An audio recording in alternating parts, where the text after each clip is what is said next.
ಕರ್ನಾಟಕದಲ್ಲಿ ಕುರ್ಚಿ ಬದಲಾವಣೆ ವಿಚಾರಕ್ಕೆ ಸಂಬಂಧಪಟ್ಟಂತೆ ಹಗ್ಗ ಜಗ್ಗಾಟ ನಡೀತಾ ಇದೆ. ಅದೆಲ್ಲರೂ ಗೊತ್ತಿರುವಂತ ವಿಚಾರ. ಆದರೆ ಅಸ್ಸಾಂ ವಿಧಾನಸಭಾ ಚುನಾವಣೆ ಈ ನಡುವೆ ನಡೀತಾ ಇದೆ. ಅದಕ್ಕೆ ಡಿ.ಕೆ. ಶಿವಕುಮಾರ್ ಸಾರಥ್ಯವನ್ನು ವಹಿಸ್ತಾ ಇದ್ದಾರೆ. ಚುನಾವಣೆಯ ಜವಾಬ್ದಾರಿಯನ್ನು ವಹಿಸಿಕೊಂಡ ನಂತರ ಅಸ್ಸಾಂಗೆ ಮೊದಲ ಭೇಟಿ ಕೊಟ್ಟಿದ್ದಾರೆ ಡಿ.ಕೆ. ಶಿವಕುಮಾರ್.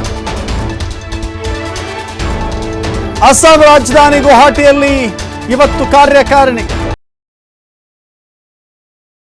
ತೆರಳಿದ್ದಾರೆ ಡಿ.ಕೆ. ಶಿವಕುಮಾರ್. ಚುನಾವಣೆ ಗೆಲ್ಲುವ ತಂತ್ರಗಾರಿಕೆ ಕುರಿತಂತೆ ಇವತ್ತು ಮಹತ್ವದ ಸಭೆ ನಡೆಯುತ್ತೆ. ಅಸ್ಸಾಂನಲ್ಲಿ ಕಾಂಗ್ರೆಸ್ಗೆ ಪೂರಕ ವಾತಾವರಣ ಇದೆ ಎಂಬ ಚರ್ಚೆ ಇದೆ. ಹಾಗಾಗಿಯೇ ಡಿ.ಕೆ. ಶಿವಕುಮಾರ್ ತಂತ್ರಗಾರಿಕೆಗೆ ಹೊಣೆ ನೀಡಿದೆ ಎಐಸಿಸಿ. ಕುತೂಹಲ ಮೂಡಿಸ್ತಾ ಇದೆ ಡಿ.ಕೆ.ಶಿ.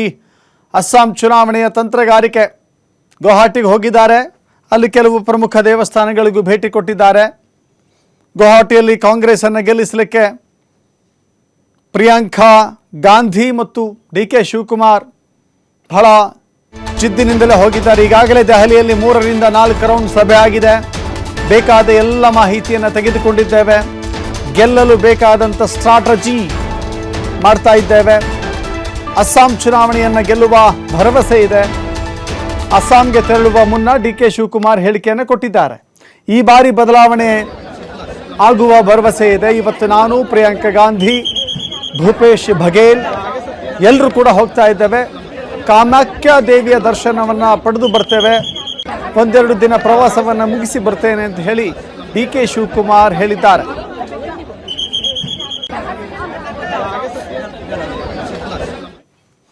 ಮತ್ತಷ್ಟು ಮಾಹಿತಿ ನಮ್ಮ ಪ್ರತಿನಿಧಿ ಶಿವಕುಮಾರ್ ನೀಡ್ತಾರೆ. ಶಿವಕುಮಾರ್, ಗಮನಿಸ್ತಾ ಇದ್ದೀವಿ ರಾಜ್ಯದಲ್ಲಿ ಕುರ್ಚಿ ಬದಲಾವಣೆಯ ಬಹಳ ದೊಡ್ಡ ಚರ್ಚೆ. ಮತ್ತೊಂದು ಕಡೆ ಶಾಸಕರ ಮೇಲೆ ನಿಗಾ ಇಡಬೇಕಾದಂಥ ಬಹಳ ದೊಡ್ಡ ಅನಿವಾರ್ಯತೆ ಡಿ.ಕೆ. ಶಿವಕುಮಾರ್ಗೆ. ಈಗ ಅಸ್ಸಾಂ ಚುನಾವಣೆಯ ಜವಾಬ್ದಾರಿ ಕೂಡ ಅವರ ಹೆಗಲಿಗೆ. ಈ 3 ರೀತಿಯ ಕೆಲಸಗಳು ಹೇಗೆ ಸಾಗ್ತಾ ಇದೆ? ಡಿ.ಕೆ. ಶಿವಕುಮಾರ್ ಅವರು ಯಾವುದನ್ನು ಫೋಕಸ್ ಮಾಡ್ತಾ ಇದ್ದಾರೆ ಹೆಚ್ಚಿಗೆ ಅಂತ?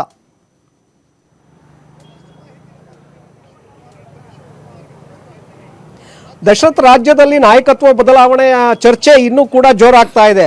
ಒಂದು ಕಡೆ ಶಾಸಕರ ವಿದೇಶಿ ಪ್ರಯಾಣ, ಮತ್ತೊಂದು ಕಡೆ ಅಸ್ಸಾಂ ಪಂಚರಾಜ್ಯಗಳಿಗೆ ಈಗ ಚುನಾವಣೆ ಎದುರಾಗ್ತಾ ಇದೆ. ಅಸ್ಸಾಂ, ಪಶ್ಚಿಮ ಬಂಗಾಳ, ಹಾಗೆ ಪುದುಚೇರಿ, ತಮಿಳುನಾಡು ಮತ್ತು ಕೇರಳ ರಾಜ್ಯಗಳಿಗೆ ಮುಂದಿನ ಡಿಸೆಂಬರ್ವರೆಗೆ ಹಂತವಾಗಿ ಈಗ ಚುನಾವಣೆಗಳು ಶುರುವಾಗ್ತಾ ಇದೆ. ಬರುವ ಮಾರ್ಚ್ ಮತ್ತು ಏಪ್ರಿಲ್ನಲ್ಲಿ ಅಸ್ಸಾಂ ವಿಧಾನಸಭಾ ಚುನಾವಣೆಗೆ ಈಗ ಅಧಿಕೃತವಾಗಿ ಅಧಿಸೂಚನೆ ಇನ್ನೇನು ಕೆಲವೇ ದಿನಗಳಲ್ಲಿ ಹೊರಬೀಳುವಂಥ ಸಾಧ್ಯತೆಗಳಿದೆ. ಚುನಾವಣೆ ಕೂಡ ನಡೆಯುತ್ತೆ. ಈಗಾಗಲೇ ರಾಜ್ಯದ ಪ್ರಮುಖ ನಾಯಕರನ್ನ ಬೇರೆ ಬೇರೆ ರಾಜ್ಯಗಳಿಗೆ ಉಸ್ತುವಾರಿಯನ್ನಾಗಿ, ವೀಕ್ಷಕರನ್ನಾಗಿ ಈಗಾಗಲೇ ನೇಮಕ ಮಾಡಲಾಗಿದೆ.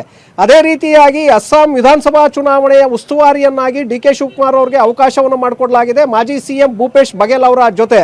ಸೊ ಈಗ ಪ್ರಿಯಾಂಕಾ ಗಾಂಧಿ ಅವರು ಕೂಡ ಸೇರ್ಕೊಂಡಿದ್ದಾರೆ. ಅಸ್ಸಾಂ ವಿಧಾನಸಭಾ ಚುನಾವಣೆಯಲ್ಲಿ ಈ ಬಾರಿ ಹೆಚ್ಚಿನ ಸೀಟುಗಳನ್ನು ಗೆಲ್ಲಬೇಕು, 126ರಲ್ಲಿ ಹೆಚ್ಚಿನ ಸೀಟುಗಳನ್ನು ಗೆಲ್ಲಬೇಕು, ಅಲ್ಲಿ ಸರ್ಕಾರವನ್ನು ಅಧಿಕಾರಕ್ಕೆ ತರಬೇಕು ಅನ್ನುವಂಥ ಉದ್ದೇಶ ಕಾಂಗ್ರೆಸ್ ವರಿಷ್ಠರಿಗೆ ಇದೆ. ಹಾಗಾಗಿ ರಾಜ್ಯದಲ್ಲಿ ಚುನಾವಣೆಗಳಲ್ಲಿ ಕೆಲವೊಂದಷ್ಟು ಲೆಕ್ಕಾಚಾರಗಳನ್ನು ಹಾಕಿ ಅಲ್ಲಿ ತಂತ್ರಗಾರಿಕೆಯನ್ನು ಮಾಡಿ ಈ ಹಿಂದೆ ಉಪಚುನಾವಣೆಗಳಿರ್ಬೋದು ಮತ್ತು ವಿಧಾನಸಭಾ ಚುನಾವಣೆ, ಲೋಕಸಭಾ ಚುನಾವಣೆಗಳಲ್ಲೂ ಕೂಡ ಡಿ.ಕೆ. ಶಿವಕುಮಾರ್ ಸಾಕಷ್ಟು ತಂತ್ರಗಾರಿಕೆಯನ್ನು ಮಾಡ್ತಾ ಇದ್ರು. ಹಾಗಾಗಿ ಇಲ್ಲಿ ರಾಜ್ಯದಲ್ಲಿ ಮಾಡ್ತಾ ಇದೆಯಲ್ಲಪ್ಪ, ಈಗ ಅಸ್ಸಾಂನಲ್ಲೂ ಕೂಡ ಅದೇ ರೀತಿಯಾದಂಥ ತಂತ್ರಗಾರಿಕೆಯನ್ನು ಮಾಡು ಅಂತೇಳಿ ಹೈಕಮಾಂಡ್ ಅವರಿಗೆ ಅವಕಾಶವನ್ನು ಮಾಡಿಕೊಟ್ಟಿದೆ. ಡಿ.ಕೆ. ಶಿವಕುಮಾರ್ ಕೂಡ ಇದನ್ನು ಬಹಳ ಗಂಭೀರವಾಗಿ ತೆಗೆದುಕೊಂಡಿದ್ದಾರೆ.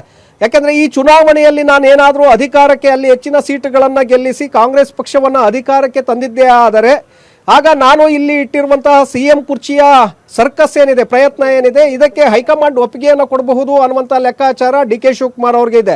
ಹಾಗಾಗಿ ಇವತ್ತಿನಿಂದ ಅಧಿಕೃತವಾಗಿ ಅಸ್ಸಾಂಗೆ ಎಂಟ್ರಿಯನ್ನು ಕೊಟ್ಟಿದ್ದಾರೆ. ಚುನಾವಣಾ ಅಖಾಡಕ್ಕೆ ಅಧಿಕೃತ ಎಂಟ್ರಿಯನ್ನು ಕೊಟ್ಟಿದ್ದಾರೆ.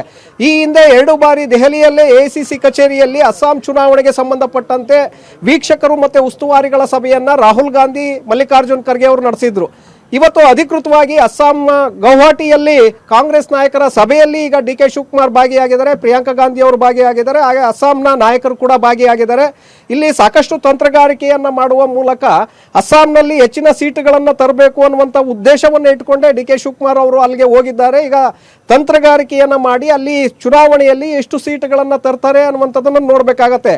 ಒಂದು ವೇಳೆ ಏನಾದರೂ ಹೆಚ್ಚಿನ ಸೀಟುಗಳು ಬಂದಿದ್ದೇ ಆದರೆ, ಸರ್ಕಾರ ಅಲ್ಲಿ ಅಧಿಕಾರಕ್ಕೆ ಬರುವಂತಹ ಅವಕಾಶಗಳು ಬಂದಿದ್ದೇ ಆದರೆ ಅದು ಡಿ.ಕೆ. ಶಿವಕುಮಾರ್ ಅವರಿಗೆ ಪ್ಲಸ್ ಪಾಯಿಂಟ್ ಆಗುತ್ತೆ.